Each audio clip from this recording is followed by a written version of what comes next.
Hello, everyone. Welcome to twitch.tv/the Onyx Path. I sure hope, anyway. We are here for Onyx PathCon 2026. Can you believe it? It's the 7th annual Onyx Path Convention. That is absolutely wild to me. But we are here. We persist. We survived. This is the Running Online Games panel where myself and my cohorts talk about running games online. We will answer your questions if you ask us things about that venture. Otherwise, we will just go ahead and have a nice, amusing chat with one another.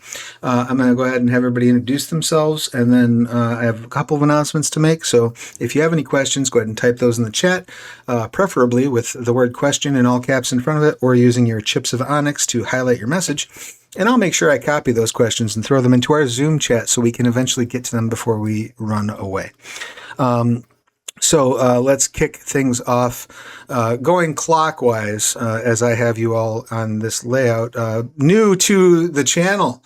This is your first time. This is your debut on twitch.tv/the Onyx Path. I do believe Mr. Douglas Johnson of Tales of Pantheons. Please tell us who you are, what you do, and your pronouns, and about your experiences running games online.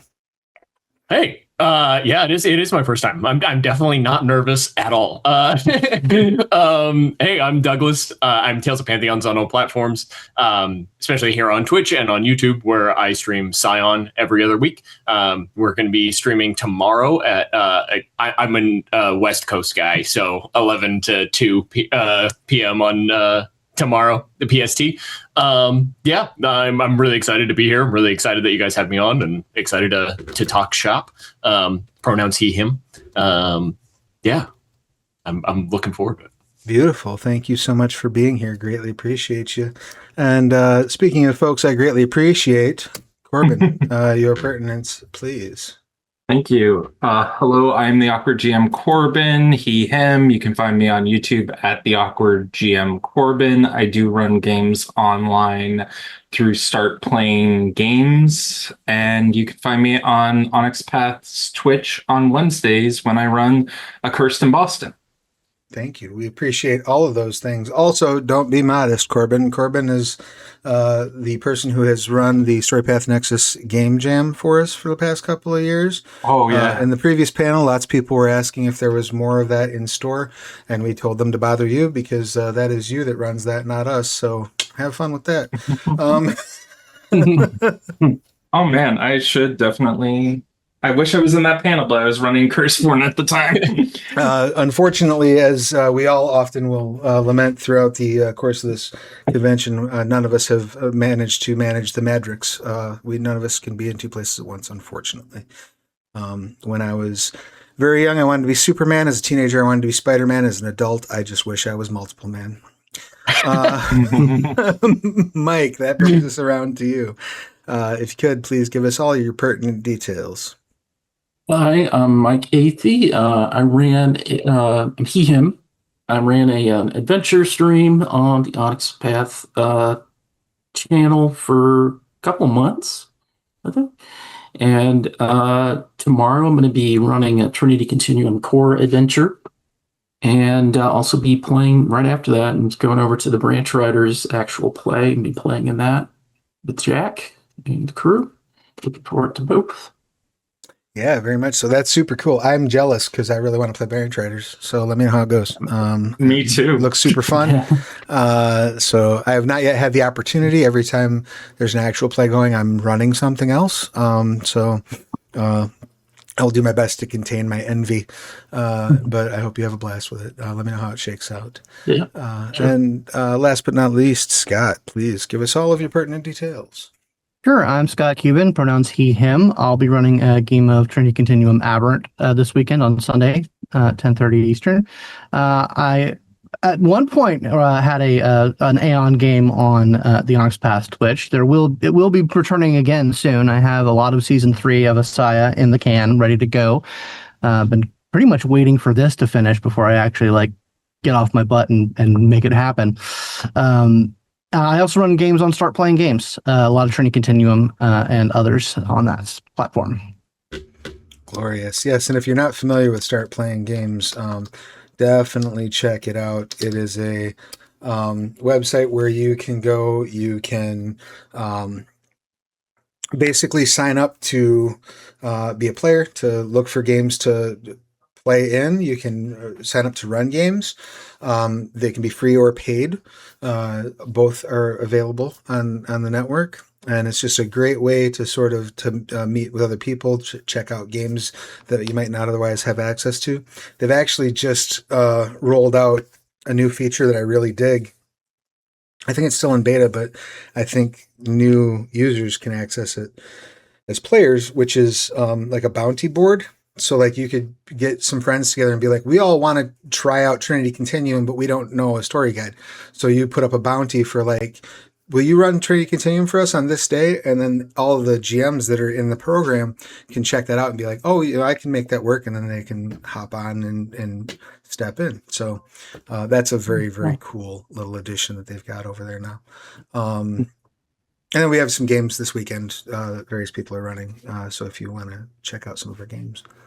And my channel is Simulacra TV on both Twitch and YouTube. Forgot to mention that. It sure is. And I'm going to do a shout out to you. So there you have it.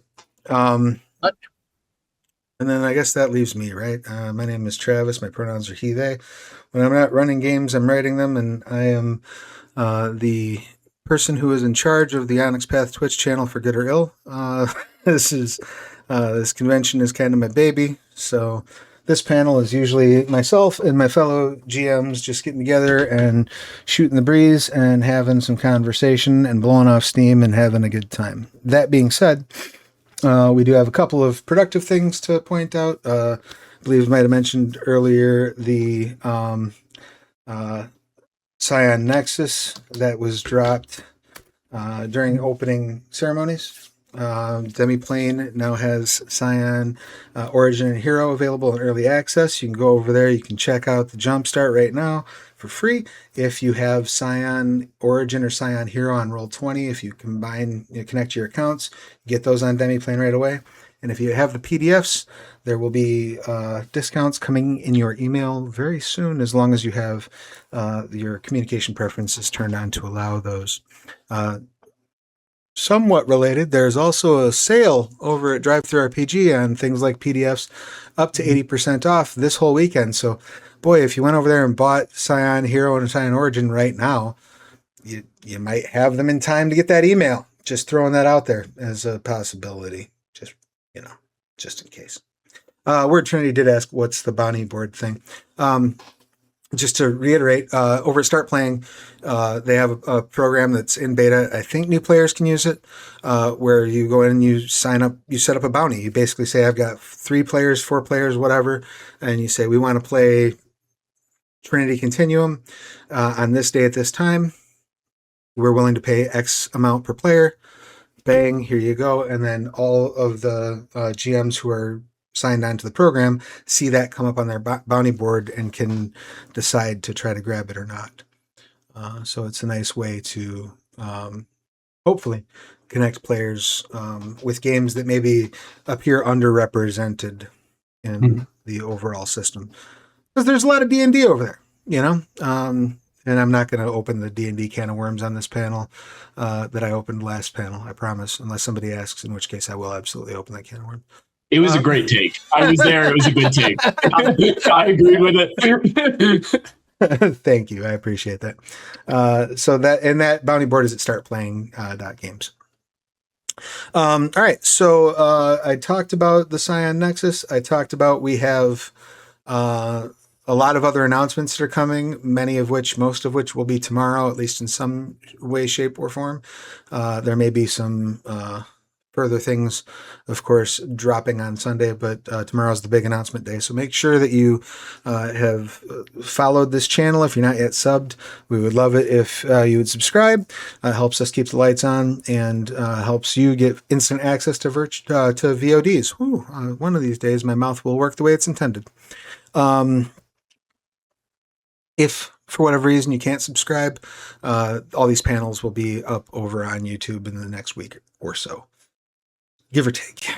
So yeah, folks, how we feeling? First day of the convention, first day of the con.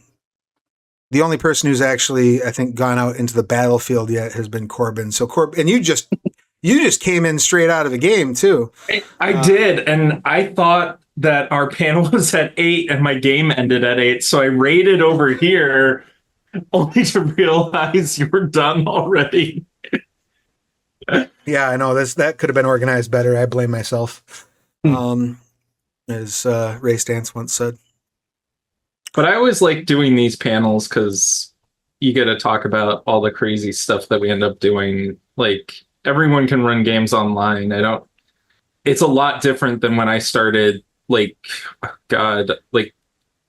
is it 20, almost 20 years ago when I started, we were all trying to use Skype and we didn't know how to use it to run games online. It was just like such a kerfuffle. We didn't have dice bots. We had people who would be running games in person and be like, okay, we can have 2 or 3 people on a Skype call. But the delay was so insane that by the time they said something, it was already like a minute past that moment or something. It was crazy.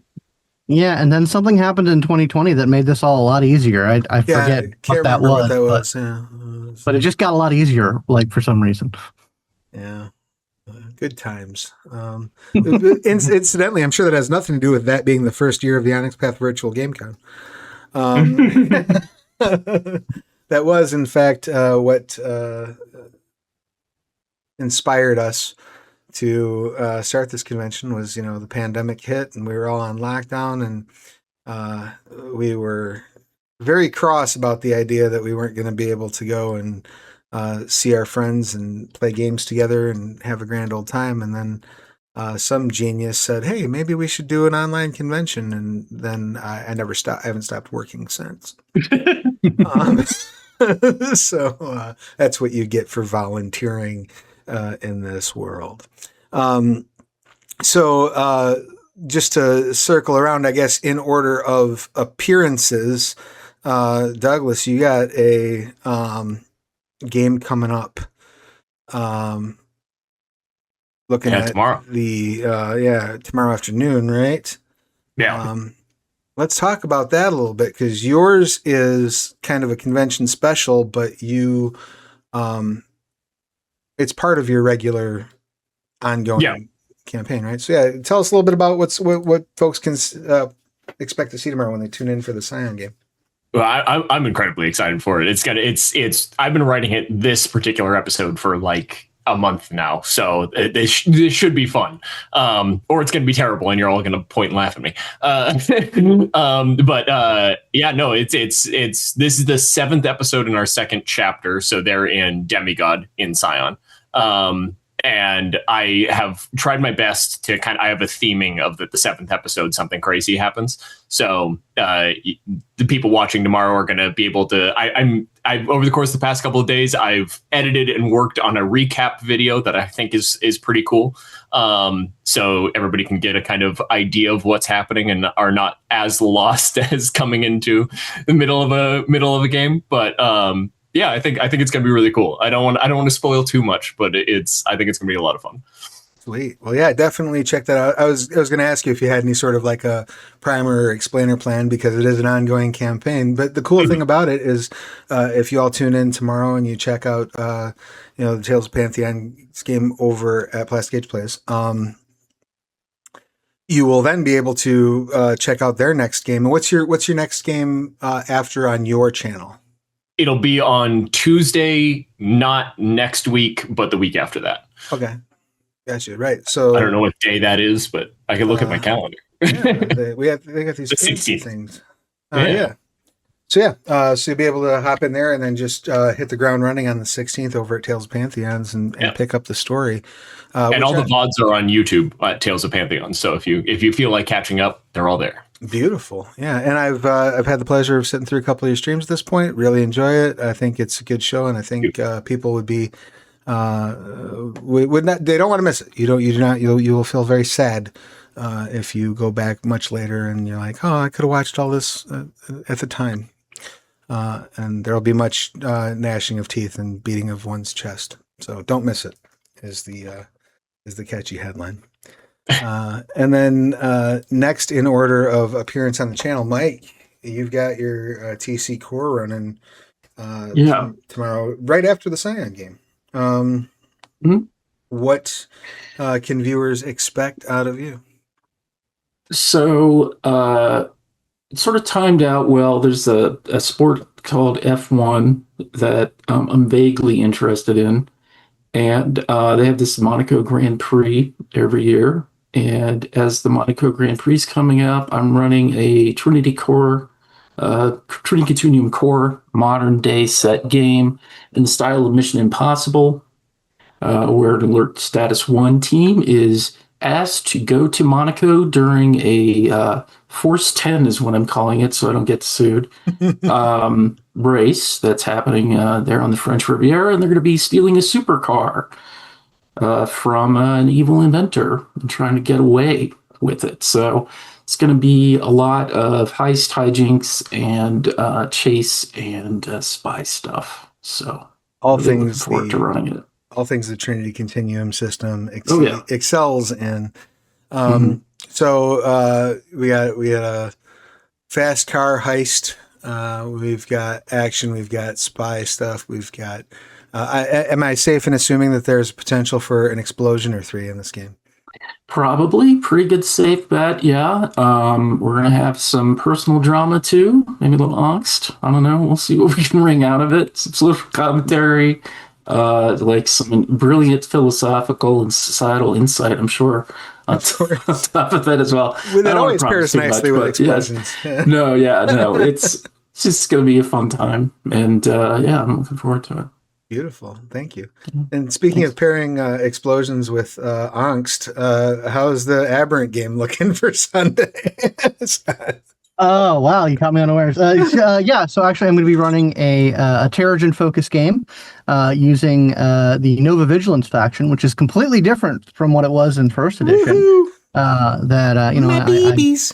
Indeed, exactly. I know you ran a campaign or a session using that as well. But basically, it's going to be a group of kind of somewhat anti-hero superheroes who are going to come into a bit of knowledge about the fact that something that the Aberrant faction is going to be getting up to that is broadly something that will be good for the Terrigen, but they're probably going to be doing it in a way that's going to be a huge jerk. They're going to be huge jerks about it.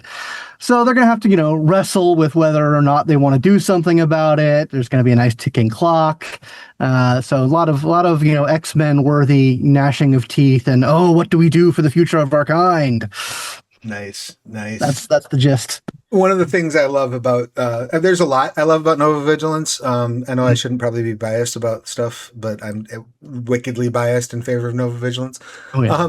But I don't know if you've been following anybody in the audience been following X-Men lately, but there was like the period where you've got basically like Rogue's team and then Scott's team, and this is fairly recently. And they basically like show up to the same thing and kind of square off. Like Nova Vigilance really is a good way of introducing that into a Terrigen game because you have wildly different perspectives on how things are supposed to be handled between Nova Vigilance and the Aberrant faction. I kind of fell off after Krakoa. That's fair. We've just been ordered to hydrate, so if you have something wet near you, drink up. Thank you very much. Thank you. For the hydrate. Always a good reminder. So yeah, I am definitely looking forward to checking that out. Unfortunately, because I'm glued to panels, I'm going to have to watch everybody's actual plays when they later on VOD or on the YouTube.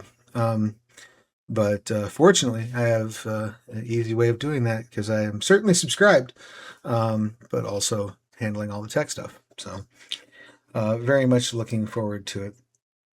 We have a question in the chat, very important. Will the explosions in your game make Michael Bay proud, Mike? I like to think they will excel Michael Bay. Oh, that's a claim. There's a very specific type of Bruckheimer explosion that we're all familiar with from the 90s, where it's like very orange saturated gasoline explosions. I'm going to go for a little more texture and some sparks. It's really important that none of your heroes look at the explosions. That's right. They have to walk slowly away from them. Yeah. That is key. We do have Taco Wiener Salad has said that they do not have the brain space for comics anymore. Same. It's hard, but one does what they can. Josh Deitch in the chat. Welcome, Josh. Good to see you. And says he's hoping to walk away from an explosion without looking back. I think that is an experience that every gamer yearns for. In fact, oddly enough, that happened in the Curseborn game I ran this morning. Really? Interesting. Yeah. I was running The Danger of Missing Out, and spoiler, there's a bad place in it, and the group decided after weekend at Bernie's-ing their dead member down into the nope room, they were like, "Oh, this place has to go," and so they just lit it on fire and walked away. That was their solution to the problem. Imagine if the back rooms ended that way. Hey, no spoilers. I'm seeing it on Sunday. Sorry. It didn't end with fire. Sorry, Corbin. You could have walk away from an explosion as a short-term aspiration. You could have that. As That's right there. That is valid. Let's see. Flex Ferguson has said, "I know that we're an hour past ending, Corbin. Can I retcon Mary rolling away from the explosion?" Oh, God, yeah. Oh, man. So many things. I'm a fan of any chance you can to retcon and walking away from explosions. That's something for running an online game, though. When you have a timeline on stuff, man, it can get difficult figuring out what to do to sort of end combat quickly, but in a satisfying way. Because that's usually the problem for me. It really can, yeah. Let's all levity aside. Let's talk about that. Ticking clocks, right? Because one of the things that you contend with. And I find this is true both with streaming, but also if you're doing start playing type stuff, which we will have a panel tomorrow specifically about running paid games. But how do you contend with that ticking clock? How do you contend with the time slot? Corbin, you'd started going on about it, so let's hear your thoughts on contending with the ticking clock. For me, on the ticking clock, I try to plan things out in chunks. So I usually think of my games as a 3-act or a 5-act play, depending on how crazy it gets. My hope is that, especially for an actual play, that we get to the Act 3 part and it can kind of be settled. I want combat to have ended by the end of 15 minutes, but I'll use a lot of stuff that in my normal games I'd be afraid to use. One thing is having a anchor boss where if you kill the boss, the minions also die or escape or run away. So the Chitauri solution? Yeah. I'm trying to think Chitauri. Which one's Chitauri? In the Avengers. Yeah, basically. Or the little Roger bots from Phantom Menace. Yeah, exactly. You're not going to have time to run a full-scale combat. Even as an adult, I just don't have time a lot of the time. So what I'll end up doing is being okay, you guys completed this objective and the rest of the enemies are going to either escape, their life force was tied to the action that you just did and they all die. I haven't had players complain about it to me. And usually if I'm upfront about the time issues, it's fine, especially with an actual play, because we all know what, we need to we need to leave by X hour because we have dinner. Right. Nobody, I hope, it's getting onto an actual play, being well, what do you mean we have to stop at 3 hours?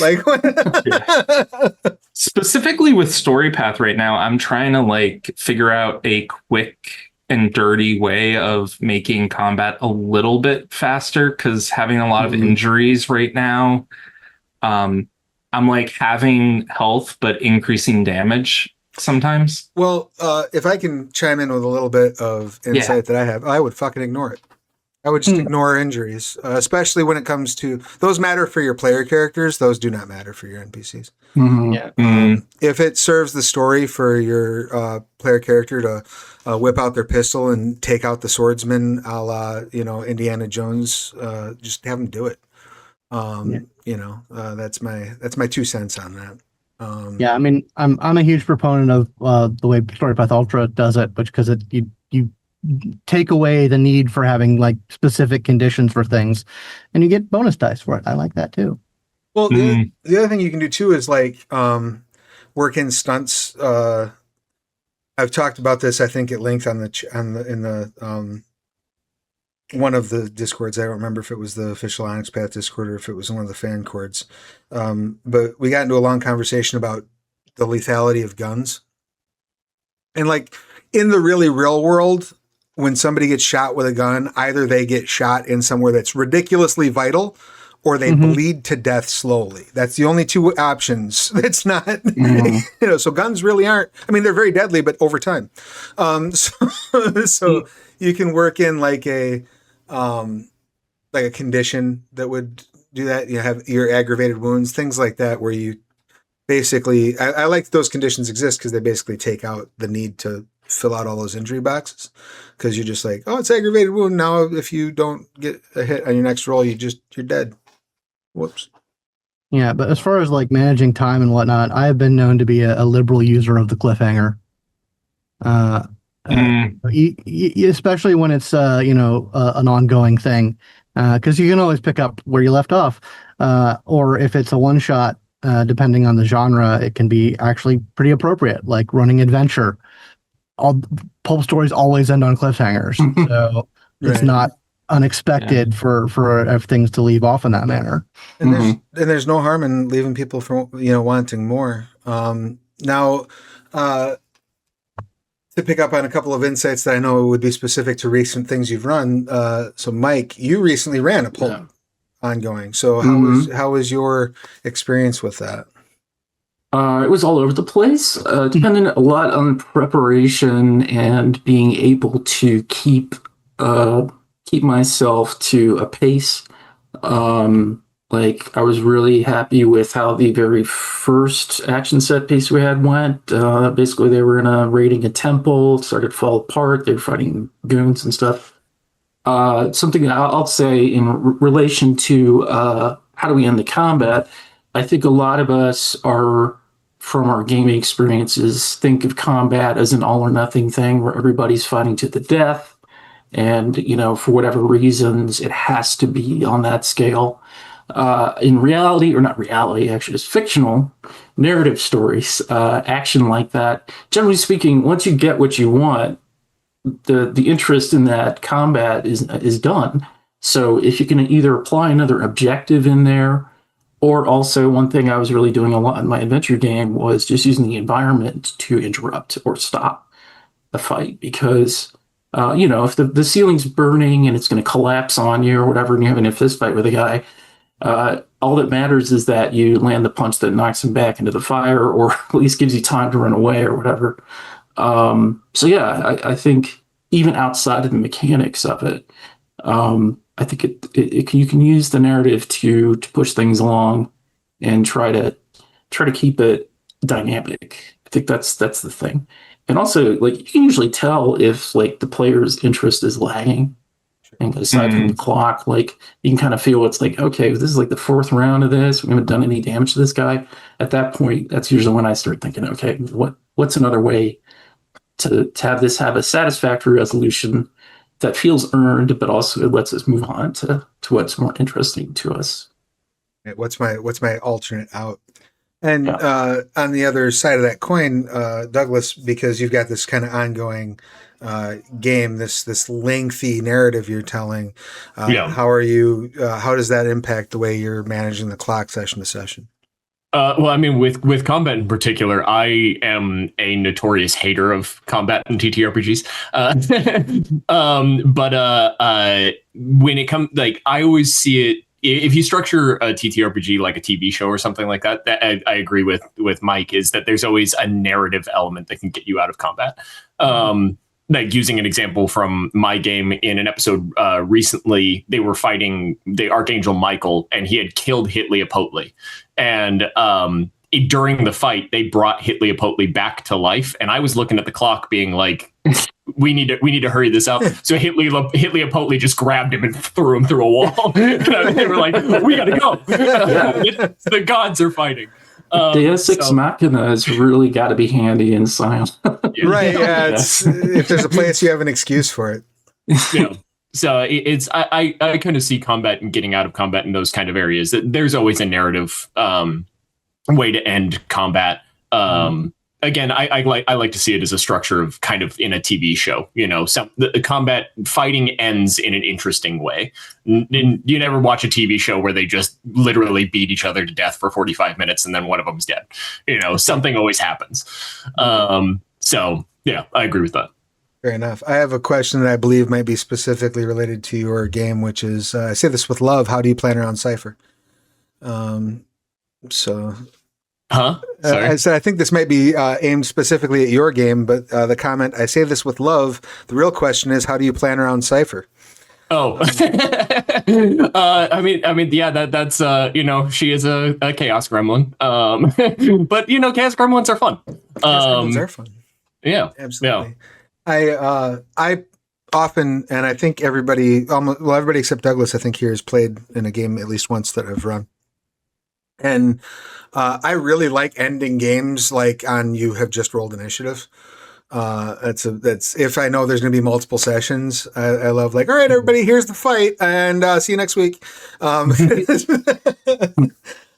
Because I think that leans into the like always leave them wanting more, always never finish it up. Make sure they're leaving hungry. And that's, I don't even necessarily know if that's good advice, but it's a thing I often do. Yeah. I mean, theoretically, any fight or action scene, the very basic stakes are pretty clear. Like, this thing is going to commit violence against you unless you commit violence against it first. It's pretty basic survival kind of, Maslow's pyramid of violence or whatever. Right. Like, why are we fighting this thing? Because we don't want to die. That was the second big thing. Yes. Yeah. I want t-shirts, Maslow's pyramid of violence, and just like... And I think for a lot of players, they're looking forward to that moment. But like Douglas is saying, if there's a more like drama or character-driven sort of story, that might not be the treat, It depends on the game. Like, we're playing Rifts, Travis, and that's a game all about just using stupid powers and power armor and psychic stuff. Just, really indulging in your 15-year-old self. Right. Rifts is definitely the power game fantasy. So yeah, that's the treat. But if it's like, something that's more introspective or like drama driven, then maybe it's more like, oh, the cliffhanger is, well, the Duke has just invited you to a trial because they're gonna, claim that you are responsible for the destruction of the temple or whatever, Yeah, and that two things I want to address just real quick to acknowledge. A couple people said seems to something about Brennan Lee Mulligan. I've never actually watched Brennan Lee Mulligan run anything, but I take that as a compliment if I'm being compared in a way that's complimentary. I'm not even sure what exactly you're comparing, but thanks a lot. So go ahead. No, I was thinking about the Dimension 20 games. He does that a lot. Yeah, definitely, where you have these very deep, like, character-oriented, like, more sophisticated, complicated sort of scenarios, and then it's like, okay, finally we get to the fight. And then that's next episode. Right. And then, of course, they have these ridiculously complicated, like really beautiful diorama style minis. Right. I have more money to make this map than you have for your entire gaming collection. Even on a budget, it's an easy thing for a GM to throw in there if he wants to keep people hype. For sure, especially if you're running online, because you can just use pictures. It turns out it's way cheaper. But the other thing I was going to say too is in terms of just like managing your time and such. Another thing to, I guess, a piece of advice to sort of avoid. It can be real tempting when you're running a game, especially a game that's new to you, to start diving into all the different widgets, right? And I am here to tell you, as somebody who writes these games, a lot of that shit, you don't need to use it every session. You use it when you need it, and the rest of the time you pretend it's not there, because you can go into the weeds. And, I have ruined a game specifically in recent memory by like, let's play with this extra widget we don't really need in this game at this moment, and it just made things kind of fall apart quite literally in one point. Mike laughs because he was there. The combat roulette wheel in Scion First Edition was super clean. What are you talking about? There is a reason why we did a second edition after all. But no, it's, the temptation can be strong. And I think that is something that you only learn with experience, is to determine what widgets to ignore and what widgets to use. And you'll make that mistake again. I mean, I've been running games literally for 40 years. And you will, you learn things, you never stop learning. When you stop learning, maybe stop playing. And, I don't know. I have that moment. Farm upstate, I guess, is what you do when you stop learning. I try to identify what mechanics I kind of leave off and try to tell my players ahead of time, hey, I don't really use this mechanic, so don't take any abilities that interact with it, or because that was something I felt a lot with Chronicles of Darkness, with like anything that was like an extended role or social maneuvering. Like, it took so much time to do it that it wasn't fun at the table for me. Sure. Oh yeah, I have a couple of like personal, like, I hate long downtime activities. It drives me nuts. I'm just like, no, you build a spaceship this session because I really don't want to wait 5 sessions for you to build your spaceship. Not because it makes sense narratively, but because I just want that out of my way. For like milestones with Trinity, you can be like, the milestone matters if the time matters. Or if you're on a clock, right? Yeah. Well, and when I'm talking about ignoring a widget, oftentimes those aren't even widgets that the players are interacting with. Like, oh yeah, I think it's a really bad idea to take a power out of somebody's hand or take a ability away from a player. But like behind the scenes, like system shit that the GM can play with and have a lot of fun with. We have a really cool, I super love it, very proud of it, super stoked every time I get to use it, heist system in Trinity Continuum that has now been refined and included in Storypath Ultra. And it is the first thing I think you should ignore if you think your players would rather resolve that whole thing with one roll. It's a really beautiful system that some tables just might not find fun. Yeah. Like, my game obviously is like centered around a heist, so like that's part of the suspense, part of the fun. But like, if you're doing something else where you want to get to, it's always about have we achieved what we needed in this scene. Now that could be, has this been a really fun in like tactical combat, depending on the game that you're playing, if it's more crunchy or something. But if it's like, okay, this character's subplot has been introduced and we've seen them take action towards it, and then the mechanics should serve that rather than the other way around, which is what you're talking about, where the widget situation is like, well, okay, to make this, I got to go to the super science rules here and figure out how you would make your rocket ship. Give me about 15 minutes to skim it and then I'll get back to you. And the other players are sitting. Another common problem that I've seen in I'm old. So I played Shadowrun First Edition. Sure. I remember that was like a contemporary of the early vampire stuff. And that had the whole Decker stuff. Everybody go make a sandwich, go rent a movie. Yeah, it's like you're taking people out of the game in order to do a little game that may not even be that entertaining for the person that it's made for. And it's like either everybody's engaged and we wanted to do this, or we're not. And that I mean, and it could be you just as the GM making that call, but I think for a lot of the stuff that I find, I tend to axe. It tends to be because the players are just like checked out. Right, right, yeah. And clocking that is a skill that you need as a GM. Clocking when your players are starting to, run over their grocery list in the back of their head. That's noticing that's important. I would. Or you see the lights of another monitor. Start up suddenly. Stuff's going on. You're exactly. You can see the reflection of the latest episode of Widow's Bay. They're like, when the top of the phone just slowly moves. They try to be very subtle, and God bless them. Absolutely. I do want to take a moment because I feel compelled when we say unkind things about a system to give it its flowers when a repair has been made. Shadowrun 4th did a very good job of fixing the Decker problem. So there's my Shadowrun flowers for the year. I also do want to call attention to a question, and I'd love to hear everybody's feedback on this, starting with Corbin, because you just, I think, are running the most horror right now, like specifically horror. But how do you deal with horror? I find ambiance is important, but getting it online is tough. What do you think, Corbin? There's some things that other people do that I don't, that I've heard work well. Typically getting like a shared, like, I don't know, there used to be Discord bots where you could have like a nice horror music thing shared across stuff. For me, horror really, there's so many different types of horror you can invoke with like creepiness, body horror, unease, suspense.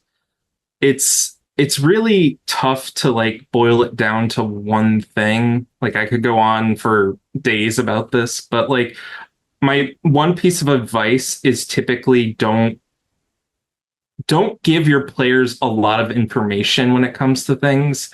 A lot of the fear that people have comes from not knowing.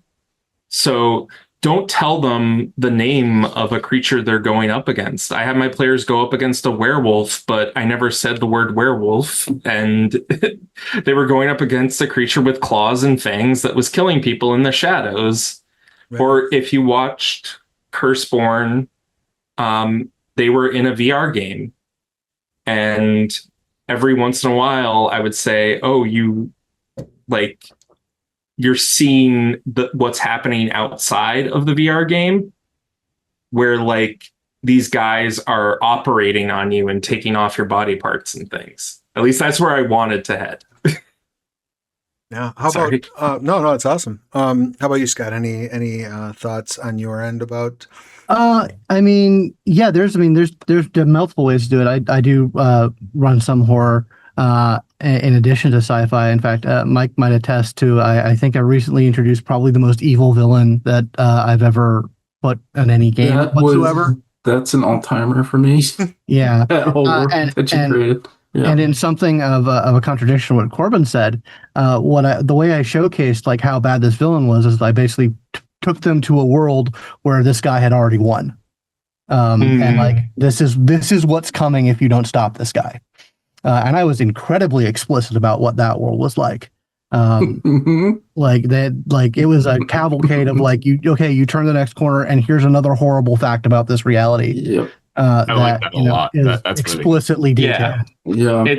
It's the foreshadowing with sort of prophecy a little bit. Mm-hmm.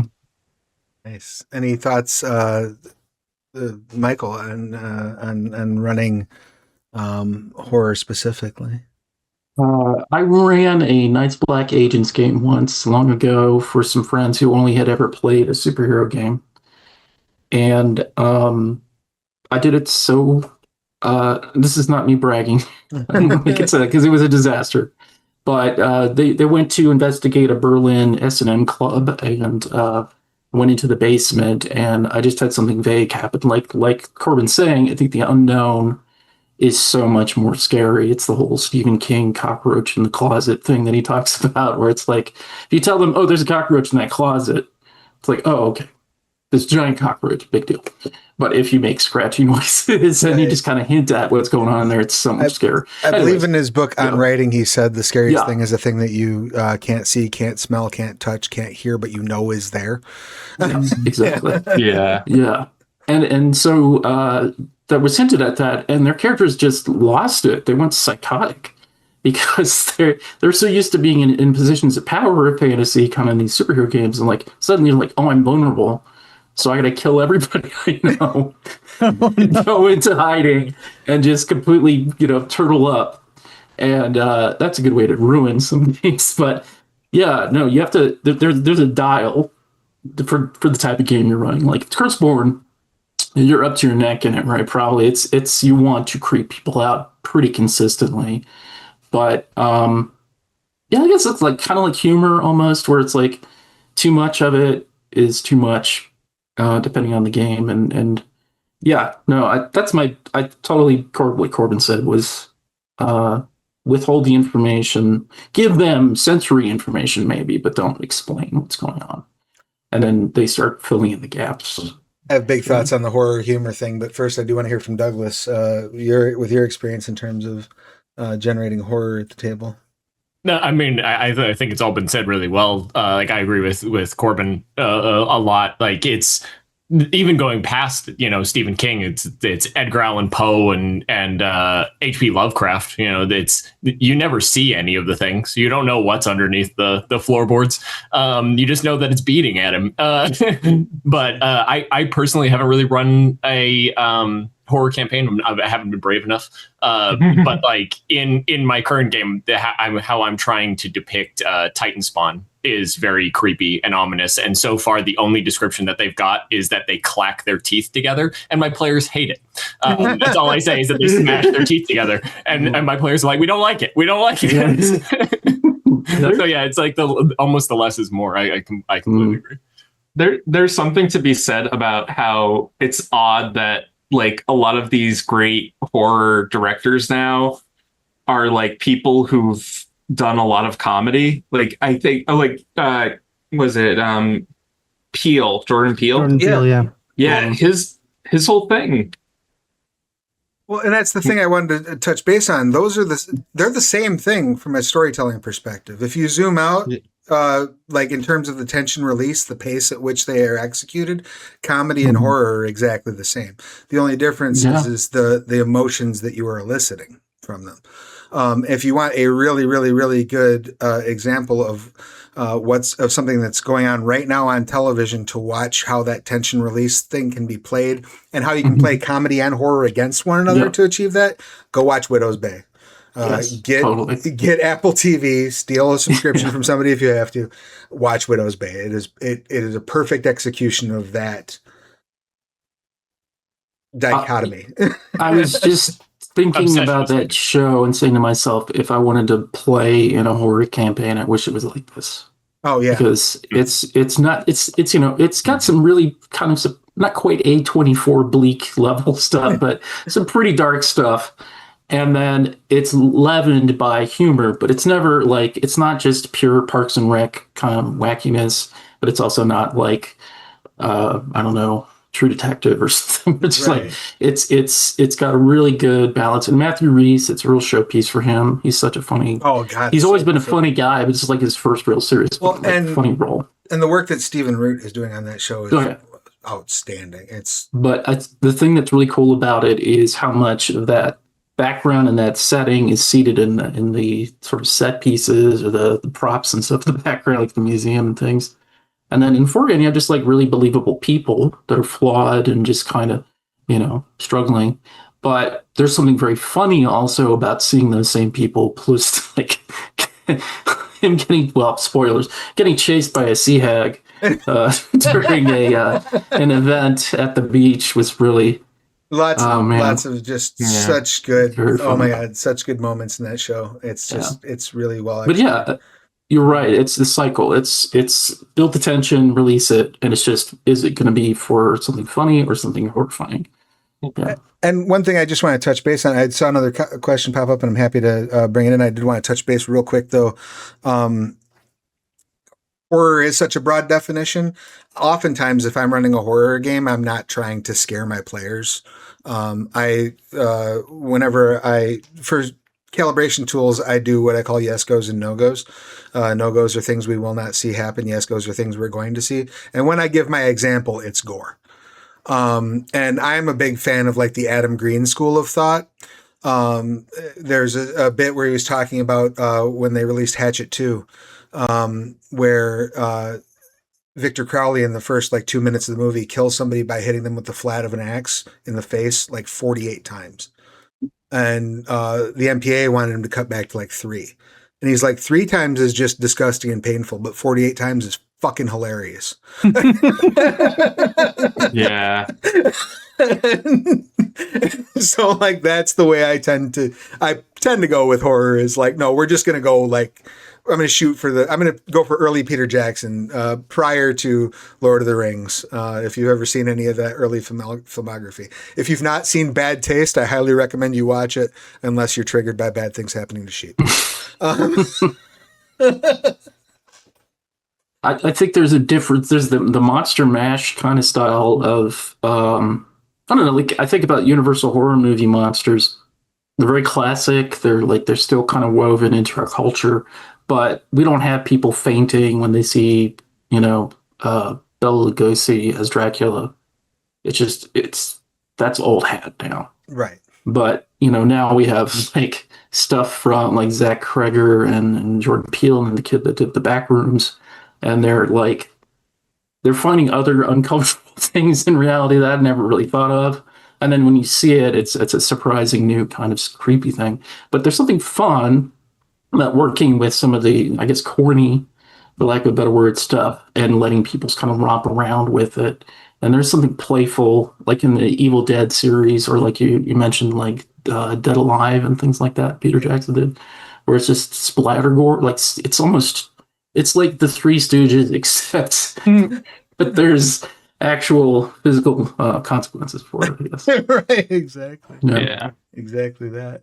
We do have one more question in the chat I definitely want to make sure we get to. And we got about 8 minutes left, so if you have a question that hasn't been gotten to, please pop it in the chat. But what are y'all's thoughts on magic systems and TTRPGs broadly? I confess I'm not too familiar with most of the Onyx Path games and systems therein, unfortunately. Well, you should go get familiar. They're 80% off, up to 80% off over at Drive-Thru RPG. Go buy some stuff. Most of my background is D&D. That said, I've grown to increasingly loathe D&D's spell list and spell slot system over time. So you don't like Vancian magic. It seems like a lot of people have a hard time escaping that. I will give you a very condensed version of the rant I went on in the last panel, which is that Dungeons & Dragons is not a tabletop game. It's a lifestyle brand with a tabletop game precariously attached to it. So that's the first part of that rant.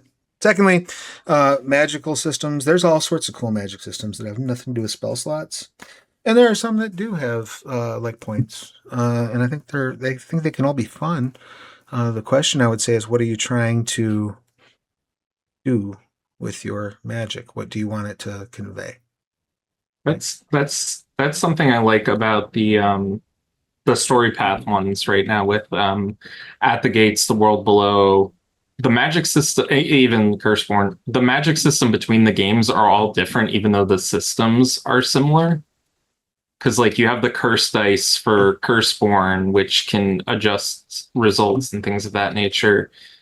But then At the Gates is using these practices, and it's interesting. I do have my own favorite magic systems.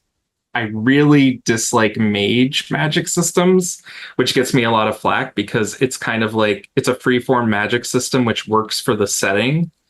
But as a GM, it kind of feels like I'm giving my players too much power, as they can modify the game world in a way I can't anticipate sometimes. Well, I was about to give you flack because I really like Mage, and I think I like it for the same reason I like Aberrant, because it can get out of control, and the question with Aberrant and even Exalted, the question stops being what can you do and what are the consequences for you doing that thing you just did. Yeah. Well, for Mage, I never really felt the consequence as much because I couldn't feel. I had to learn the system more in a way to actually understand how those systems interact. And a lot of my players were power gamers who really Well, you're specifically talking a lot about Awakening, right? Which is a lot kinder with its paradox than Ascension ever was. That was the grand equalizer for me when I was running Mage of the Ascension a lot, which was paradox. Like, Yep. I mean, you can do that. That's fine, but the universe is going to show up and just slap the taste out of your mouth for it repeatedly. And I don't really mean this to sound as minimizing as I mean it to, but like in Awakening, it's basically like, oh, I spent a couple quintessence, so I don't have to worry about the paradox. Like, oh, really? Okay. Yeah. Yeah, no, Awakening was much meaner. So Douglas, you're dealing with demigods at this point. So like, how do you handle the magic in that system? Because it's wildly different, right? Oh yeah, it's definitely like using Dungeons and Dragons magic as an example. One of the things that I like so much about Storypath and like Scion as a base reference is that it feels more like magic to me. It is like in Dungeons and Dragons, it's you pick up Fireball. You know, like you have Fireball. In Scion, a great example is like your blood is the aspect of fire. Figure out how to use that. I don't know the magic system that you guys were just talking about, but like our mage, it kind of sounds like that's probably more in line of what I kind of want out of something. I know that like one of my favorite things that kind of tricked my mind into thinking like, oh, this is how magic should work in a tabletop game is like 10 years ago, a friend of mine ran a game that he made up, and making your character was turning to a random page in the dictionary and picking a word, and whatever that word was, that's you. And so you just figure out as you're going, okay, how do I use train in this moment, you know? And like, I don't know, mages should be weird and crazy and stuff. And I've never been a fan of the D&D magic system because it's so linear. Like, oh, at this level I can throw fireballs now. And cool. That dictionary game made me think of Nobilis. Nobilis? I've never played Nobilis, but I've heard of it. I have, but there's a new edition coming out apparently. Ooh, fancy. Do you have any particular thoughts on magic, Mike? Yeah, a lot. I don't like magic in my fiction too much. I think it's a cheat. It's an arbitrary thing because I like superheroes and they're doing basically magic, so I don't know. But in my experience, I ran Mage the Ascension for some friends in college, and I kind of ran into a little bit of what Corbin was talking about. I was like, well, how do I produce the unknown or mystery or dramatic tension if anything can be resolved by, forces plus, I don't even remember the system there, but it's kind of like a verb noun kind of thing where you have like different spheres. Anyway, it's very abstract, very wide open territory. I'd still prefer that if I do want to do magic in a game because a thing that it's one of those things is like, what purpose does magic serve in a story? When we look at Gandalf and Lord of the Rings or just any number of fairy tales or whatever, it's a sense of wonder of like the unknown and something miraculous or horrific or whatever that you don't know. And again, once you've like calculated into a bunch of index cards that you're like, okay, I picked this up at the mage shop today. And this allows me to resurrect one person today. It's like, well, it's like, I don't know. Collecting rather than yeah, it's not. It doesn't feel particularly special. Now you can flavor that with narrative. I think there are ways to do it, but like generally speaking, yeah, I like magic systems that are specific to the tone of the thing that they're doing, and that have a variety within that as well, which a lot of the Storypath games do pretty well. Because a lot of them do deal with supernatural powers, if not literally magic, and if you feel like this group's magic is different than this group's because the mechanics are different, that's cool to me, because then it's like, oh, okay, it's not all just funneled down this one path. It's like it's diegetic, to steal a word from film theory, right? Yeah. Well, you phrasing it that the way of like, oh, you can just get a scroll and now I can resurrect something. It just makes me now think of like, is D&D magic just like capitalism simulator? Like, I mean, a lot of D&D is capitalism. You do with your magic. You go out and kill something, you take their stuff. A lot of D&D is Use that capitalism stuff to get more simulator. stuff. Exploiting the labor of goblins and whatnot. Well, that being said, we are at the end of the session. So we did see a lightning round question. So I'm going to ask this while I'm asking you to give us your final thoughts on the day. And we'll kick it off again with Douglas. Please give us your final thought for the panel, but also what are your feelings on diceless games? Diceless games? So I'll do the final thoughts. Thank you guys for having me. I'm Douglas. I'm at Tales of Pantheons. I will be here tomorrow at 11 a.m. to 2 p.m. Pacific Standard Time. I am not smart enough to convert it. So come swing by then and come see us. And Tales of Pantheons on all platforms on YouTube if you want to go catch up on the VODs before you see my episode tomorrow. And my thoughts on diceless games, I kind of like that. It's again when I talked about earlier that I'm not a huge fan of D&D combat or like tabletop combat. Is that using dice for a lot of stuff kind of feels like if you're watching a cutscene in an MMO and then it goes into the game and the combat is 1, 1, 2, 1, 1, 3, 1. That's kind of always what it felt like to me. But I definitely see the necessity of having dice. Otherwise, it'll just get crazy in 5 seconds. All fair points. Thank you so much for being here. Greatly appreciate it. And your presence has been a present. Corbin, final parting thoughts and any thoughts on diceless games? Thank you for having me. I always like being at Onyx PathCon, especially when I can figure out how to finagle my schedule because it happens around a lot of life stuff at this moment for me. Like you were mentioning. Thank you for being here and extend my gratitude to your significant other as well. For thank you. Letting us borrow you. Yeah.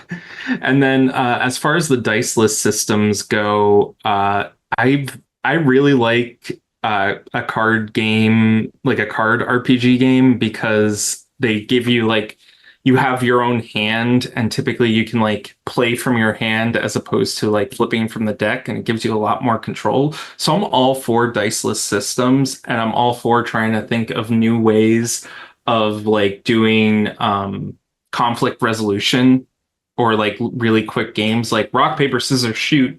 Anyone can do that. But what other games could you do that are just as easy that everyone has access to would be something that I'm always thinking about now. I don't know why. It's cool. I dig it. Thank you so much for being here, and thank you so much for your thoughts. Mike, parting thoughts and thoughts on diceless games?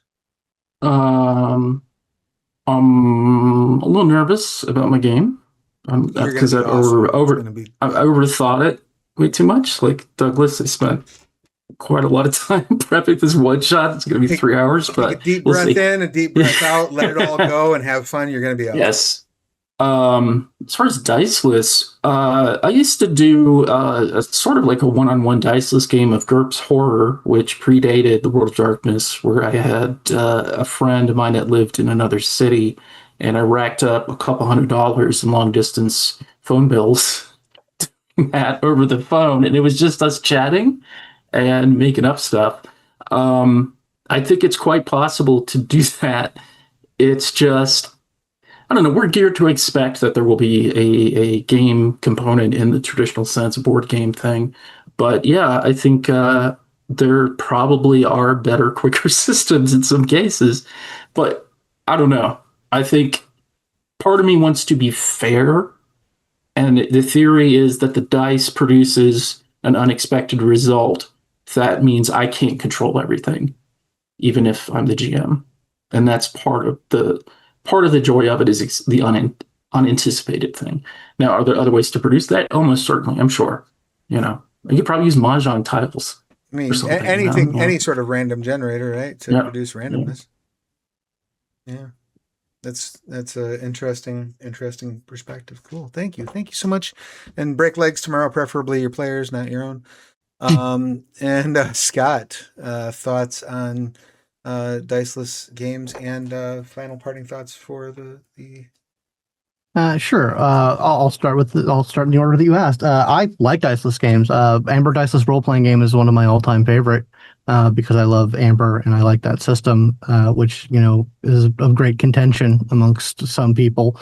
But I enjoy it. I mentioned Noblest. That's another great diceless game. As for the con, I am definitely looking forward to Aberrant. I love Aberrant. I've probably underprepared, but then again, I usually do because I am a dedicated seat of my pantser. But I'm definitely looking forward to it. I think it's going to be fun. And look out for Osaya Season 3 coming soon. Beautiful. Thank you so much for being here, Scott. Always good to catch up. It's been too long, and we should find some excuse to get together again sooner. Absolutely. I've been Travis. I share my thoughts on diceless games. I really like improv, and I really like games, and I don't necessarily need the two of them to be in the same space. I've done like like diceless role play when I was a kid with my cousin. We would use the Marvel Universe and just like gauge things off of like what people's relative strengths were, and then have fights and argue about whether or not Dr. Doom could beat up Captain America. He can. Yeah, of course.